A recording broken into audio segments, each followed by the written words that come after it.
Buenos días, soy David Alejandro Morales Fernández, máster en ginecología oncológica de la Universidad de Barcelona, Hospital Universitario de Belviche, ginecólogo oncólogo de la Universidad Militar Nueva Granada, Instituto Nacional de Cancerología en Colombia. El tema que vamos a desarrollar hoy consiste en el manejo de las lesiones intraepiteliales de bajo y alto grado del cérvix uterino.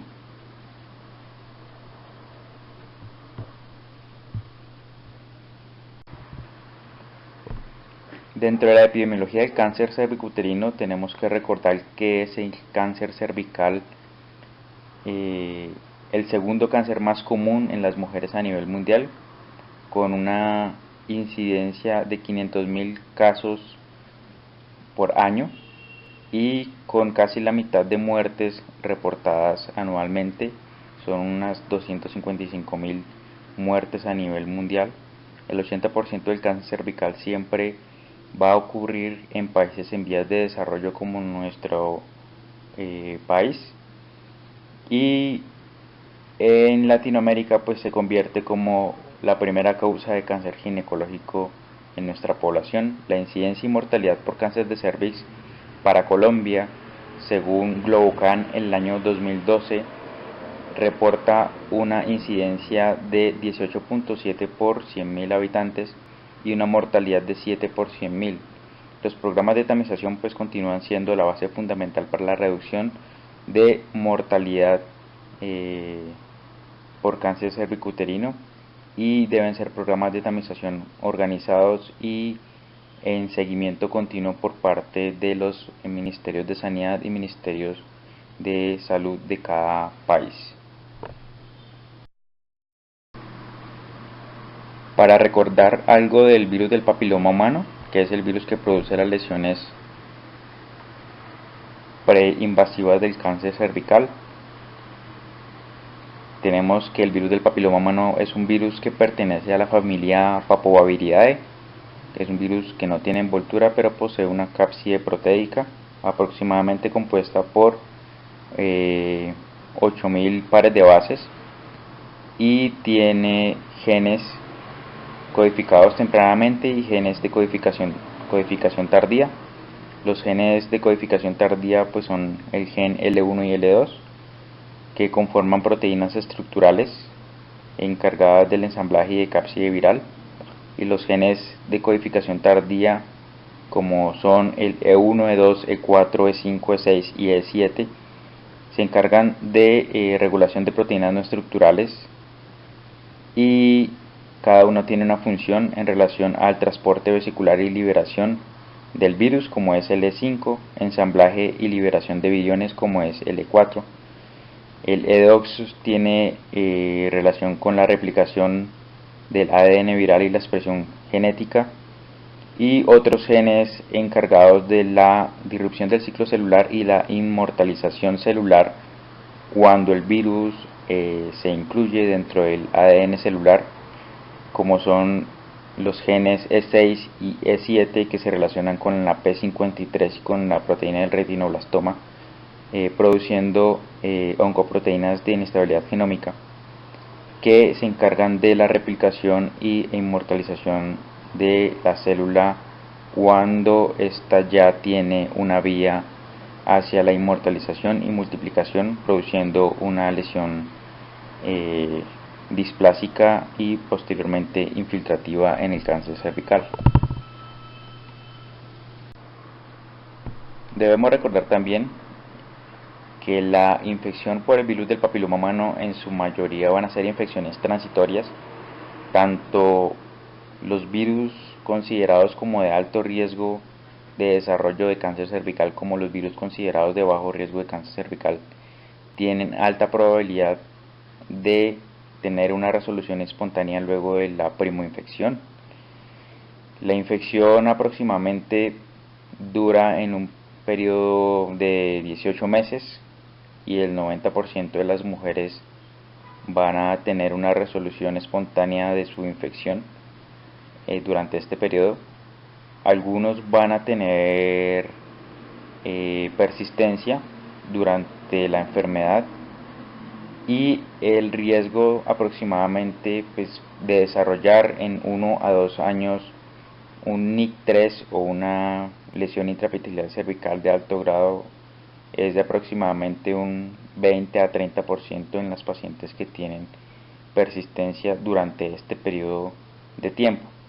El tiempo promedio de desarrollo de las mujeres que tienen persistencia de la infección por el virus del papiloma humano es de aproximadamente 14.4 meses según los estudios realizados dentro de la historia natural y epidemiología de la infección por el virus del papiloma humano.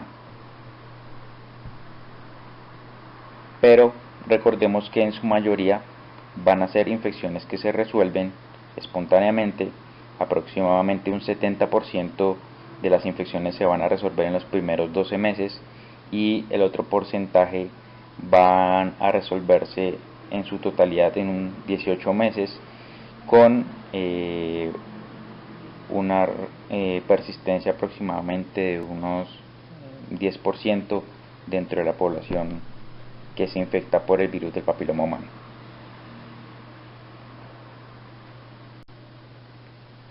Dentro del virus del papiloma humano, recordemos que existen más de 100 tipos de virus del papiloma y aquellos que infectan el tracto genital de la mujer y del hombre son 40 tipos.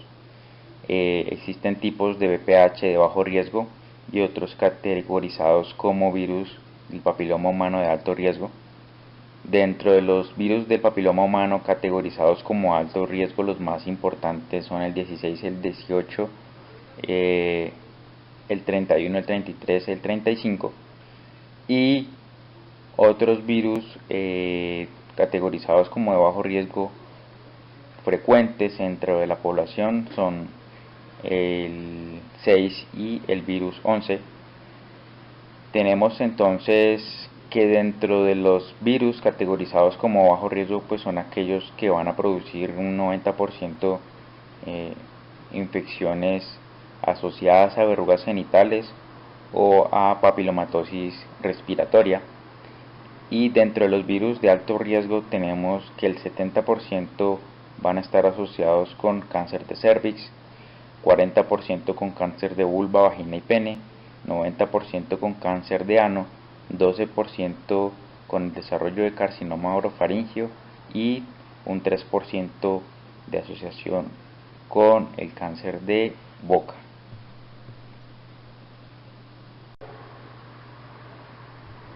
En esta diapositiva observamos cómo se encuentra estratificado el epitelio cervical. Tenemos hacia su lado izquierdo un epitelio escamoso cervical normal donde se encuentran las células basales o queratinocitos basales, las células parabasales, las células intermedias escamosas y la capa superficial que corresponde a la capa madura de células escamosas. Cuando existe la infección por el virus del papiloma humano siempre hay una lesión, una disrupción del epitelio o una formación de una metaplasia.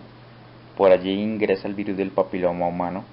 Siempre ingresa a infectar las células basales o los queratinocitos basales y empieza su ciclo de replicación, el cual si se llega a integrar al DNA celular ya empieza el desarrollo de la displasia y la lesión intraepitelial cervical. Generalmente la manifestación de la infección por el virus del papiloma humano está asociada con la neoplasia intraepitelial cervical NIC1 porque afecta el tercio inferior del epitelio escamocelular, y las lesiones de alto grado ya son manifestaciones diferentes a solamente infección del virus del papiloma humano. El virus del papiloma humano, para poder ser nuevamente infectante, pues debe nuevamente llegar a producir una maduración celular dentro del epitelio escamoso y descamarse aquellas células superficiales para poder producir nuevas infecciones en otros epitelios. En el siguiente esquema o dibujo está representado el epitelio escamocelular del cervix uterino. Tenemos su capa de la dermis, tenemos la membrana basal, tenemos la lámina basal, tenemos la zona media, la zona superficial y el epitelio ya maduro escamoso. Las células que están de color azul son células que tienen un núcleo normal.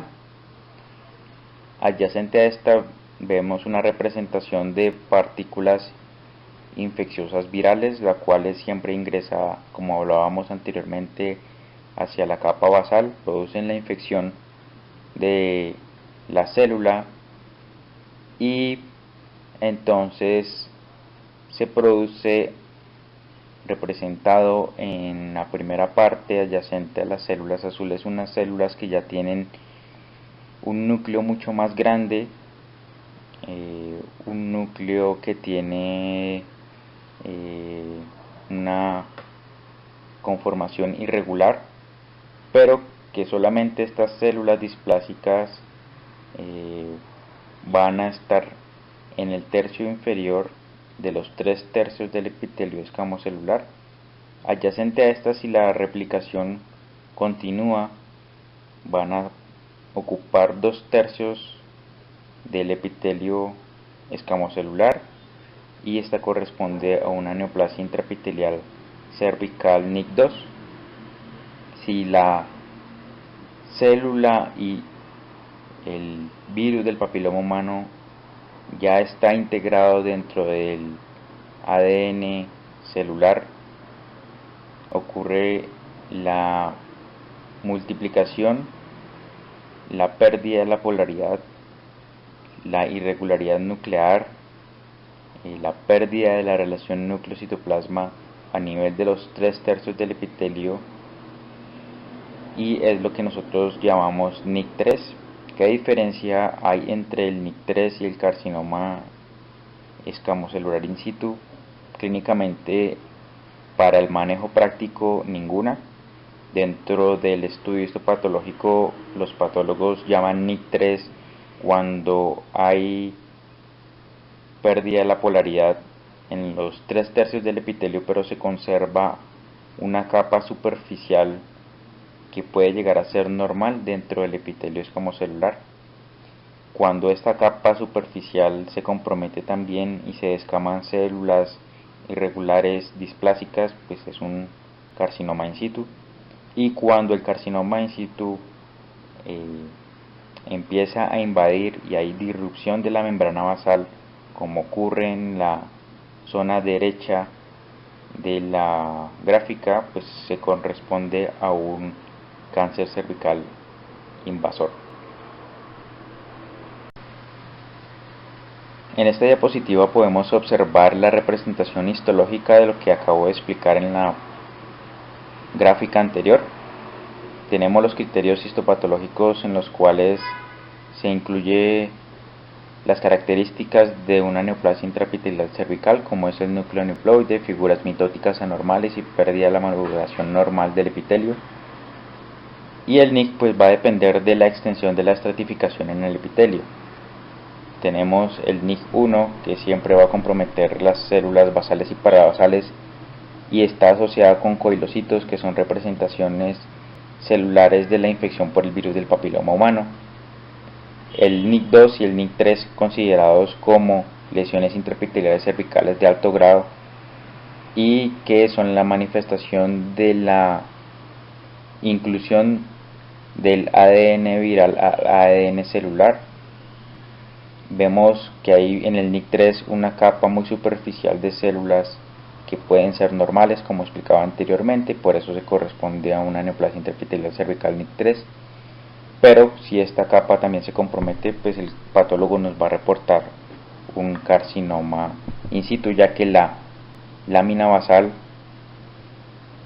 que está adyacente a las células basales pues está íntegra y entonces tenemos la representación desde un epitelio normal con cambios progresivos hasta una neoplasia intraepitelial cervical NIC3. En esta diapositiva tenemos un esquema representativo de las fases que ocurren a través de la infección del virus del papiloma humano. En la primera fase, pues el virus ingresa a la célula basal, como habíamos explicado, a la célula metaplásica por defectos de la mucosa, generalmente en la zona de transformación, que es la zona más afectada a cambios. Deben existir unos factores de riesgo también para predisponer a los cambios y a la progresión o a la persistencia del virus del papiloma humano en el epitelio, dependiendo de los factores de riesgo de la persona. Estos factores de riesgo pues asociados son la multiparidad, el tabaquismo, la inmunodeficiencia y otros factores. Inicia la actividad y la atipia coilocítica en el proceso de maduración celular. Si es un HPV de alto riesgo, pues debe depender la progresión y la persistencia de la respuesta inmune del paciente asociada con el complejo mayor de histocompatibilidad y la liberación de anticuerpos contra el virus. El virus hace un control de expresión de oncogenes, como habíamos hablado, el E6 y el E7 sobre las células basales y parabasales, afecta e inhibe la proteína del P53 y la proteína del retinoblastoma, y si se pierden produce una expresión de genes virales y replicación celular que al final van a desencadenar en un descontrol del proceso mitótico con una inestabilidad cromosómica y desarrollo de células completamente anaplásicas. Aquí tenemos una representación esquemática de la infección por el virus del papiloma humano hasta la progresión a cáncer cervical. Tenemos entonces que la infección, como habíamos hablado anteriormente, es autolimitada en el 90% de los casos. Los niveles de carga viral se reducen desde 8 hasta los 24 meses, dentro de los cuales los niveles de carga viral van a ser indetectables en la mayor porcentaje de las pacientes infectadas por el virus del papiloma humano de bajo y alto riesgo. Los factores de riesgo más importantes para tener una enfermedad persistente están relacionados con el tipo de virus. Se relaciona que la infección más tendiente a ser persistente es la infección por el virus del papiloma humano 16. También están relacionados con la carga viral y con los factores asociados al huésped, la inmunosupresión, el tabaquismo, el uso de anticonceptivos orales. Son factores de riesgo asociados para la persistencia de la infección, y la respuesta inmune del huésped también pues está directamente relacionado con la cura o no de la enfermedad. Se dice que la infección persistente por el virus del papiloma humano es aquella que se identifica el mismo tipo de papiloma en 2 muestras genitales tomadas en un periodo de aproximadamente 12 meses de diferencia. Tenemos entonces que dentro de la infección del virus del papiloma humano y la displasia de bajo grado, aproximadamente el 20 al 30% se relacionan con los tipos 16 a 18, y que el cáncer cervical está relacionado hasta el 70% con el virus del papiloma humano tipo 16 y tipo 18. El otro 30% pues va a estar relacionado con otros virus de alto riesgo, y dentro de los cuales está el virus 33 y 35, que son otros virus importantes en algunas poblaciones de Latinoamérica.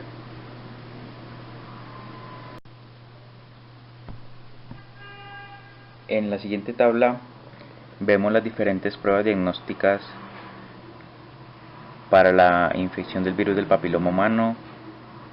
su progresión en relación a la displasia cervical, y entre los cuales tenemos en la primera columna los test, dentro de los cuales incluyen el DNA del virus del papiloma humano, técnicas de PCR, citología convencional, citología en base líquida y la colposcopia, con sus correspondientes sensibilidad, especificidad, valor predictivo positivo y valor predictivo negativo. Tenemos que el DNA del virus del papiloma humano pues tiene una muy alta sensibilidad y un gran valor predictivo negativo, por lo cual se ha escogido actualmente y dentro de las actuales guías y protocolos y dentro de la actual guía para Colombia como prueba de tamizaje para cáncer de cervix uterino, y es la nueva recomendación a usar.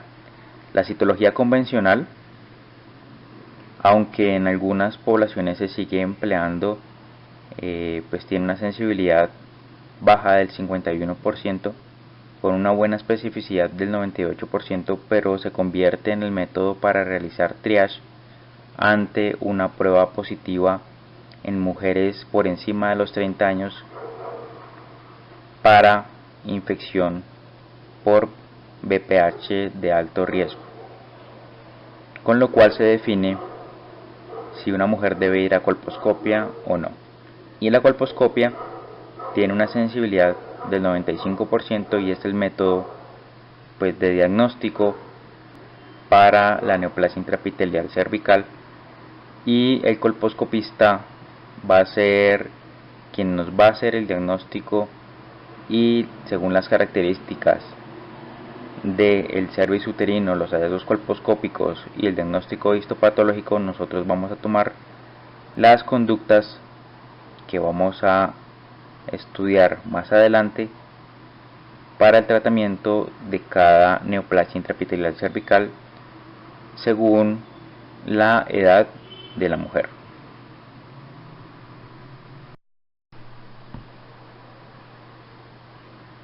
Ante el diagnóstico de la neoplasia intraepitelial cervical, NIC1, NIC2 o NIC3, nosotros tenemos que tener en cuenta la historia evolutiva y la historia natural de la enfermedad para cada lesión. Como hemos venido hablando, el NIC1 es la representación histológica de la infección por el virus del papiloma humano, y el 90% de estas lesiones se van a resolver espontáneamente en un periodo de aproximadamente 18 a 24 meses. El NIC2, existe aún un porcentaje asociado a regresión. Aproximadamente se dice que un 30 a un 40% de los NIC2 pueden llegar a regresar, y en algunas pacientes, según las características del cuello uterino, según la edad, el deseo de reproducción y la disponibilidad y el grado de educación de la paciente, puede llegar a realizarse un seguimiento, pero la mayoría de las lesiones como NIC2 y NIC3, o sea lesiones de alto grado, ameritan un tratamiento en nuestra población. El NIC3, tenemos entonces que ya el porcentaje de regresión pues es mínimo, y 60% o más de las lesiones van a tener persistencia, y más del 12% de estas lesiones de NIC3 van a tener una progresión hacia carcinoma invasor, por lo cual sin duda amerita un tratamiento específico de la enfermedad. En la parte inferior tenemos entonces las representación esquemática para NIC1, NIC2 y NIC3, y el porcentaje acorde de regresión y porcentaje de progresión a carcinoma invasor. En el tratamiento de la neoplasia intraepitelial cervical existen unos objetivos a tener en cuenta. El primero pues es el realizar colposcópicamente e histopatológicamente un diagnóstico correcto de la enfermedad. Segundo, realizar una correlación adecuada de los hallazgos de colposcopia y los hallazgos de histopatología con el reporte de la citología cervicuterina, tener una correspondiente ubicación de la lesión esquemática, descartar la lesión si existe una lesión de mayor compromiso en relación con los hallazgos, prevenir la evolución hacia un carcinoma infiltrante, preservar la fertilidad siempre y cuando así se amerite, sin subtratar pacientes que ameriten un adecuado tratamiento de una lesión intraepitelial cervical de alto grado y sobre todo en nuestra población, y realizar adecuadamente una técnica de tratamiento, ya sea por radiofrecuencia o sea quirúrgica con una conización fría, más los otros hallazgos o técnicas como biopsia endocervical, cubo endocervical, legrado endocervical o curetaje endocervical, que sean eficientes y eficaces para el tratamiento de esta enfermedad.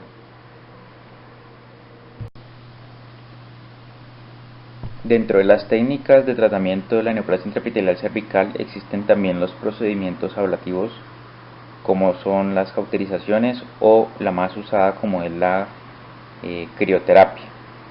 El procedimiento ablativo hay que tener en cuenta que es un procedimiento que está completamente contraindicado en caso de compromiso endocervical, ya que destruye lesiones hasta cierto nivel de profundidad, pero si hay compromiso endocervical, nosotros estamos en la obligación de descartar una lesión de mayor grado a la que nosotros nos estamos enfrentando según el diagnóstico histológico, o cuando la lesión a la que nosotros vamos a dar un tratamiento sea una lesión completamente extensa que aproximadamente ocupe más del 75% de la zona de transformación.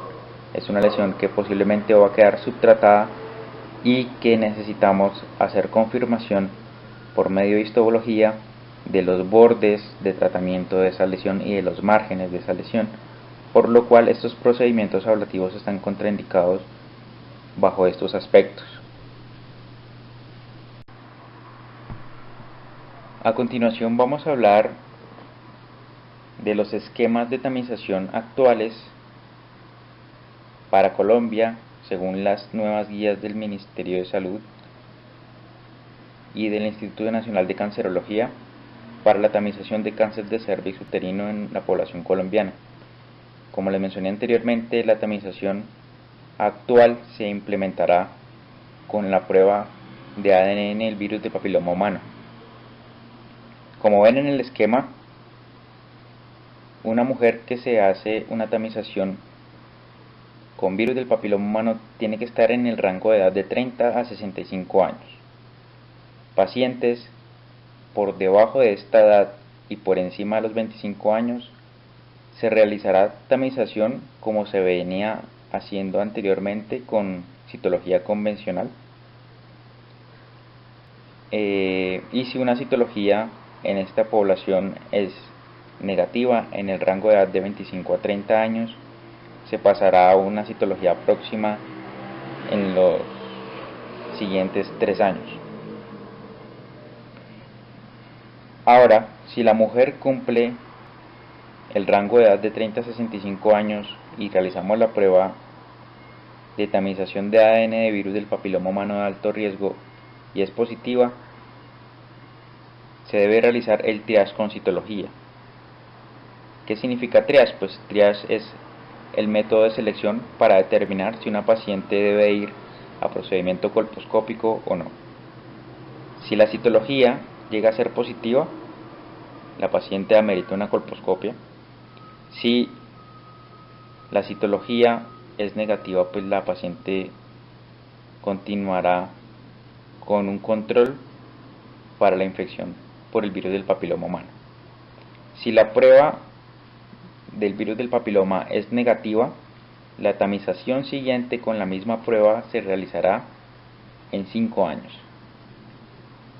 Esto hace la tamización del cáncer de cervix mucho más eficiente, costo efectiva, y hace que la mujer acuda menos veces a los servicios sanitarios y se haga un mejor control de su estado de salud. En este algoritmo nosotros podemos observar el triage con citología ante una prueba positiva del virus del papiloma humano. Si la citología es negativa, la paciente deberá regresar a los 18 meses para la siguiente prueba del virus del papiloma. Si la prueba a los 18 meses es negativa, entrará una tamización regular en 5 años. Si la prueba es positiva, la paciente pasa a colposcopia y se realizará manejo según los hallazgos colposcópicos y el resultado de la patología. Si en el triage con citología la paciente tiene una citología positiva que corresponde a un ascus o una lesión de bajo grado, la paciente se le realizará colposcopia. Si es negativa, se hace una prueba de papiloma de control a los 18 meses, o si la colposcopia muestra una lesión de alto grado, pues la paciente se le dará manejo según el resultado de la patología. Si la citología positiva en el triage reporta un ASH o una lesión de alto grado, recordemos que un ASH es una lesión celular escamosa atípica en la cual no se puede discernir de que la paciente tenga una lesión de alto grado, esta paciente irá a colposcopia. Si la colposcopia es negativa o es una lesión de bajo grado, se hará manejo según el hallazgo de la zona de transformación, pero siempre debemos sospechar una lesión de alto grado. Y si la colposcopia no reporta una lesión de alto grado o una lesión infiltrante, el manejo pues será según el resultado de la patología. Si dentro del triage la citología no reporta anormalidades de células glandulares no especificadas o que favorecen una neoplasia, la paciente va a colposcopia y el manejo será según los resultados de la biopsia. Si la paciente dentro de la prueba de tamización, su prueba de papiloma humano de alto riesgo es negativa, pues la paciente no es necesario hacerle un triage con citología y debe regresar a los 5 años para su nueva prueba de virus del papiloma.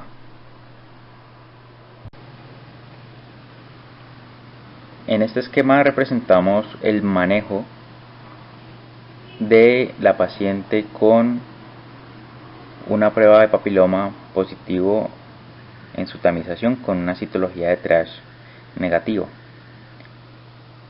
Esa paciente debe regresar a hacerse una prueba de ADN HPV en 18 meses.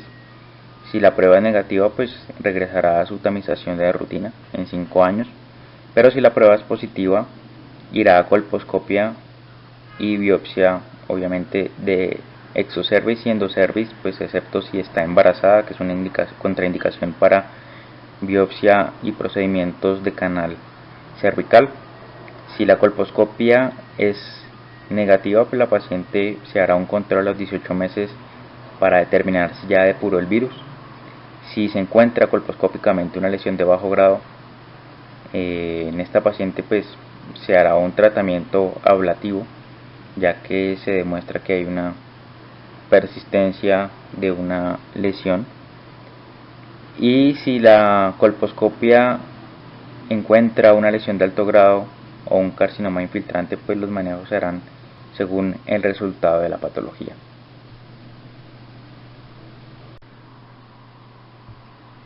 ¿Qué hacer entonces en una paciente con una prueba de virus del papiloma positivo que tenga en su citología de triage un ASPUS o una lesión de bajo grado, que es un gran porcentaje de las pacientes que llegan a la consulta? La paciente se lleva a colposcopia. Si la biopsia es negativa o se confirma una lesión de bajo grado, o sea, infección por el virus del papiloma humano o condiloma plano, que también se reporta así por los patólogos, o un NIC1, se va a hacer una prueba del virus del papiloma en 18 meses. Si la prueba es negativa a los 18 meses, va a tamización regular. Si la prueba es positiva a los 18 meses, la paciente pasa a colposcopia. Si la paciente se le encuentra en la colposcopia, biopsia, una lesión mayor o igual a una lesión de alto grado, pues el manejo será dependiendo de los resultados en la patología. Si la colposcopia reporta que es negativa, pues la paciente ya curó la enfermedad, o si la paciente reporta una lesión de bajo grado y no se demuestra una persistencia, pues la paciente se le hace una prueba de papiloma a los 18 meses. Si consideramos que ya es una persistencia, pasaría a un manejo ablativo de una lesión de bajo grado. Si en la colposcopia nosotros nos reporta una lesión de alto grado después del triage con citología, pues el manejo será dependiendo de los resultados de patología. ¿Qué hacemos cuando nos llega una paciente con prueba de tamización del virus del papiloma humano positiva con la citología de triage que muestra un ASH o una lesión de alto grado? Esa paciente evidentemente debe ir a colposcopia. Si la biopsia de la colposcopia es negativa o reporta una lesión de bajo grado, quiere decir que no hay una correlación entre el hallazgo histológico con la citología que nos reportaba una lesión de alto grado. Ante ese hallazgo nosotros debemos evaluar la colposcopia. Si teníamos una zona de transformación evidente o franca en la cual podíamos visualizar bien toda la zona de transformación, el exocervix y el endocervix, o sea una zona de transformación tipo 1, debemos solicitar una revisión de la placa de la citología que nos reportaba un ASH o lesión de alto grado. Si el diagnóstico es igual, nosotros debemos hacer una conización diagnóstica para determinar que allí no haya una lesión de alto grado. Si el diagnóstico es menor, o sea una lesión de bajo grado, se hace una prueba del virus del papiloma a los 18 meses. Si la zona de transformación es tipo 2 o tipo 3, definitivamente debemos descartar una lesión de alto grado y debemos hacer una conización diagnóstica. Ante el hallazgo de cualquier lesión con márgenes negativos, dependiendo de los hallazgos histopatológicos, el control se haría de esa paciente con una prueba de virus del papiloma a los 18 meses. Si en la colposcopia biopsia nos reportan una lesión de alto grado o una lesión infiltrante, pues el manejo se hará según el resultado de la patología.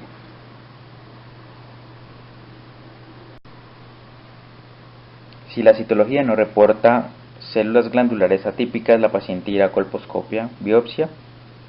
Si la biopsia es negativa o se encuentra una lesión de bajo grado, una lesión intraepitelial endocervical de bajo grado y la paciente es de fácil seguimiento, pues se hará una prueba de papiloma a los 18 meses. De lo contrario, se hará una conización diagnóstica. Si en la colposcopia, luego de una citología de AGC, nos reporta la biopsia una lesión de alto grado o un adenocarcinoma, pues el manejo será correspondiente para un NIC3 o carcinoma in situ, o para un adenocarcinoma si es que se reporta por el patólogo así.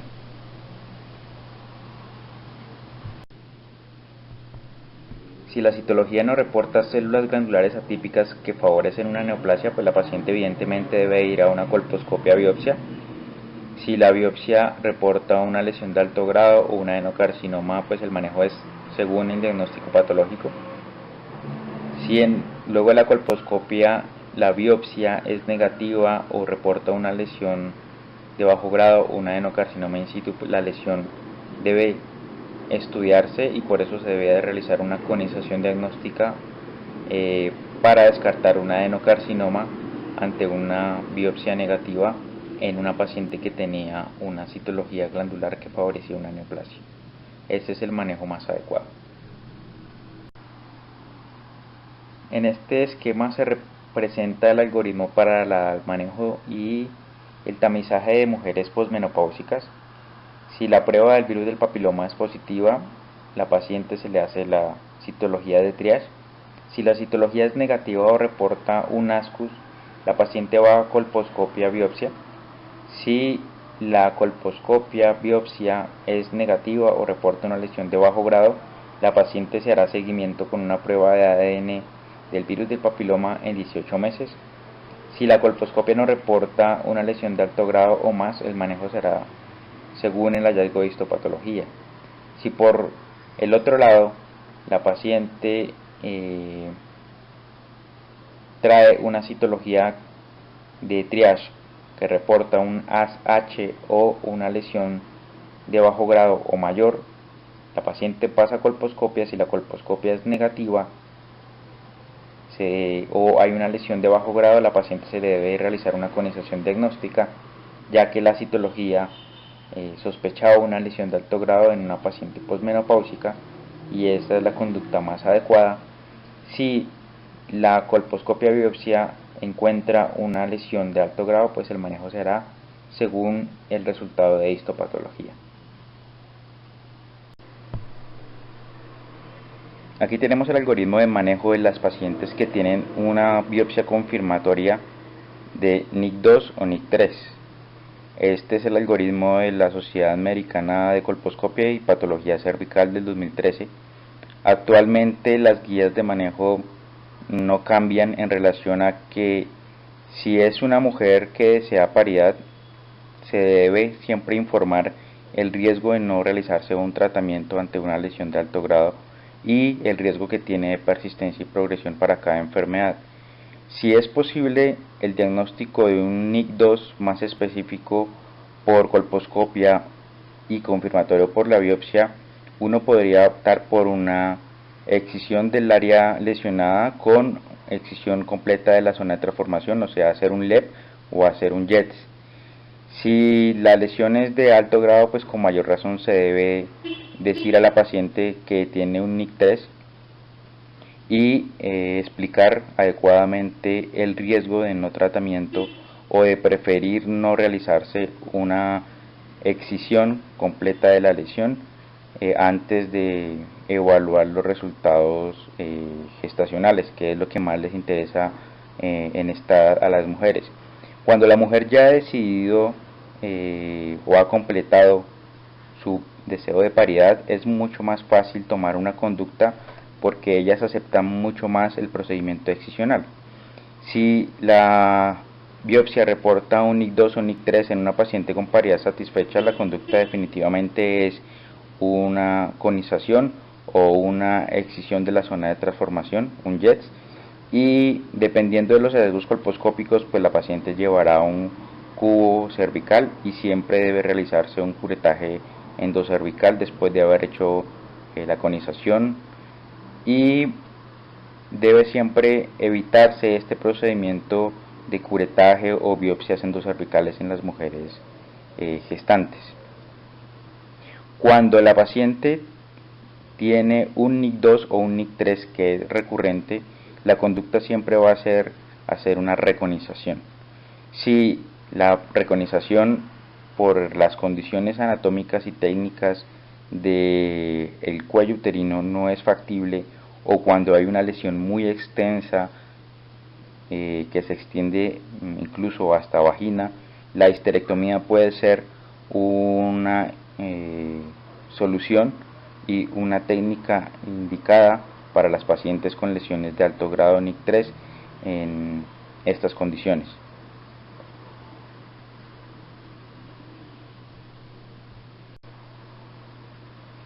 Aquí tenemos el algoritmo de diagnóstico y tratamiento para mujeres con NIC2 y NIC3. Mujeres jóvenes, como les hablaba anteriormente, si es posible especificar el hallazgo histológico de un NIC2 y la paciente desea observación, esta se puede realizar con seguimiento colposcópico. Si ante los hallazgos del seguimiento colposcópico la lesión empeora, definitivamente tiene que hacerse una biopsia, y si la patología corresponde a una evolución de la lesión, la paciente definitivamente tiene que ir a una conización terapéutica.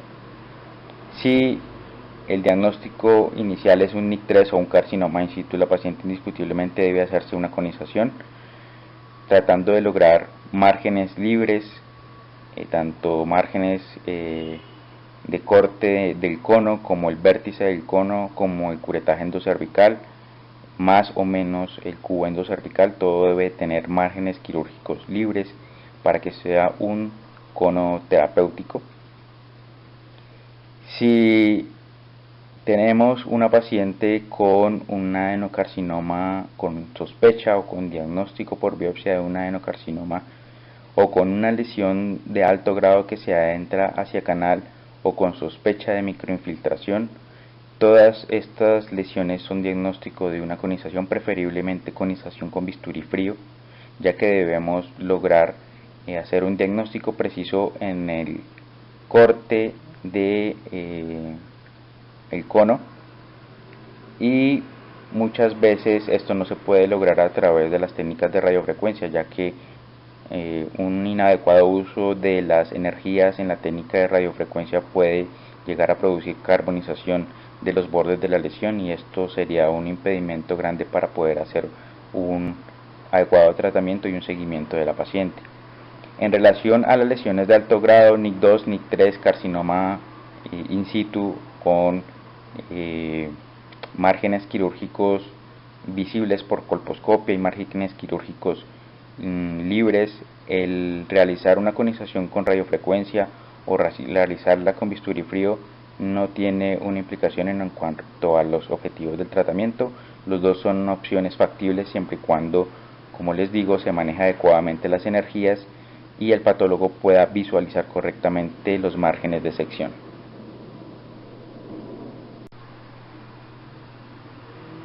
Aquí tenemos el flujograma de manejo para las pacientes con diagnóstico de adenocarcinoma in situ durante el procedimiento excisional. La conización siempre se realiza en adenocarcinoma in situ con diagnóstico de biopsia por colposcopia, con el propósito de evaluar si existen otros focos, ya que el adenocarcinoma, recordemos, es de presentación multifocal y nosotros debemos descartar de que no exista microinfiltración y filtración ante una paciente con diagnóstico por biopsia por colposcopia de un adenocarcinoma. El tratamiento estándar del adenocarcinoma siempre va a ser la histerectomía total extrafacial. Si la mujer desea conservar o preservar fertilidad por deseo de paridad, el tratamiento del adenocarcinoma puede llegar a realizarse a través de un cono con bisturí frío con absoluta seguridad de que los márgenes quirúrgicos estén negativos. Después de que ella complete su paridad, el tratamiento va a ser siempre estándar, la histerectomía.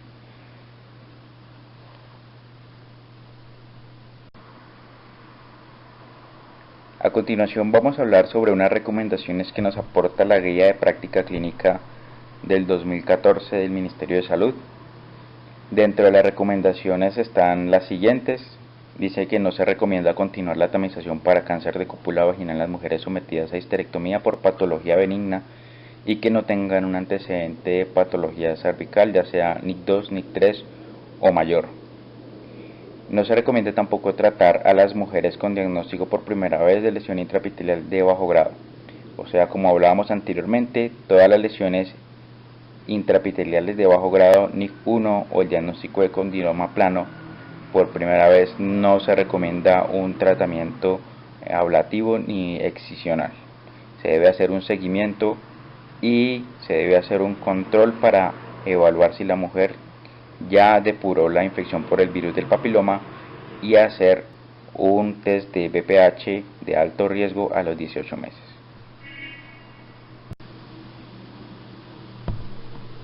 Otra recomendación, se sugiere realizar procedimientos ablativos, ya sea de destrucción local, en mujeres con diagnóstico de lesión de bajo grado, NIC1, persistente y paridad no satisfecha. Tenemos entonces que la lesión persistente es aquella que está presente y se confirma el diagnóstico histopatológico con una prueba de BPH positiva a los 18 meses de la prueba inicial diagnóstica. Se sugiere realizar procedimientos excisionales en mujeres con diagnóstico de lesión intraepitelial de bajo grado, NIC1, persistente y que ya tengan su paridad satisfecha, o en los casos en los que un procedimiento ablativo esté completamente contraindicado, ya sea porque sospechemos que la lesión se va hacia canal o porque sospechemos que haya una lesión infiltrativa o una lesión de mayor grado y extensa, y también unas pacientes que se sospecha que tengan lesión endocervical o que se sospeche un adenocarcinoma.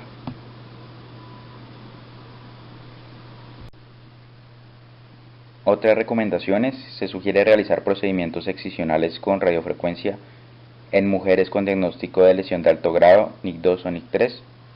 Se sugiere realizar conización clásica con bisturí frío en mujeres con diagnóstico de lesión de alto grado, en donde los procedimientos con radiofrecuencia no estén disponibles. Y no se recomienda realizar histerectomía para el tratamiento de mujeres con lesión intraepitelial de alto grado, NIC2 o NIC3, en ausencia de otra patología de base. Como discutimos anteriormente, el impacto de la intervención y los riesgos de no tratar lesiones de alto grado deben discutirse siempre en las pacientes sin paridad satisfecha, y a veces debe explicárseles muy bien el riesgo que tienen de progresión de la enfermedad. Se debe realizar un ADN de BPH cada año para el seguimiento de una paciente previamente tratada con una lesión de alto grado, NIC2 o NIC3 y con márgenes quirúrgicos negativos. Los márgenes quirúrgicos, como explicamos anteriormente, son el borde interno, el vértice y el cubo endocervical, con el fin de detectar persistencia o progresión de la lesión. El seguimiento debe realizarse hasta obtener siempre un resultado negativo, y si no se cuenta con una prueba de BPH en ese momento, se debe realizar citología cada 6 meses durante un periodo de 2 años para el seguimiento de la paciente tratada con lesión de alto grado y con márgenes quirúrgicos negativos.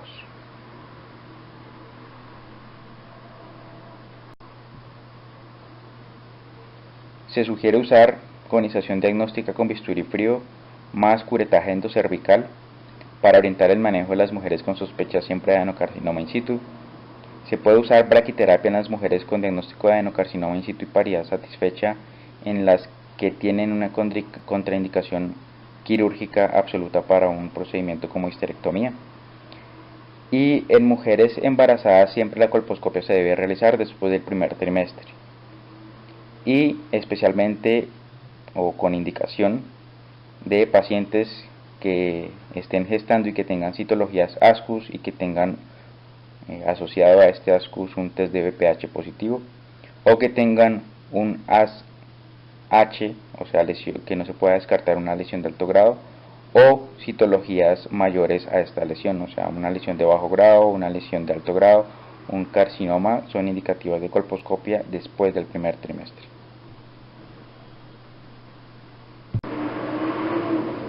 Seguimos con las recomendaciones en la mujer en embarazo.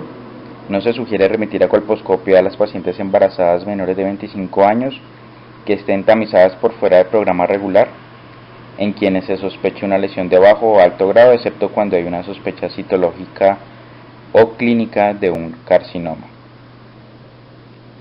Se debe realizar biopsia en mujeres embarazadas únicamente ante los hallazgos de cambios mayores, o sea, sospecha de una lesión de alto grado, un NIC2 o un NIC3 o infiltración. Y nunca se debe realizar curetaje ni cepillado endocervical en estas pacientes.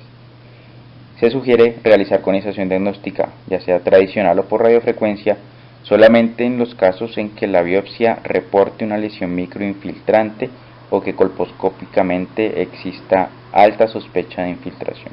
Allí se debe realizar una conización en estos casos.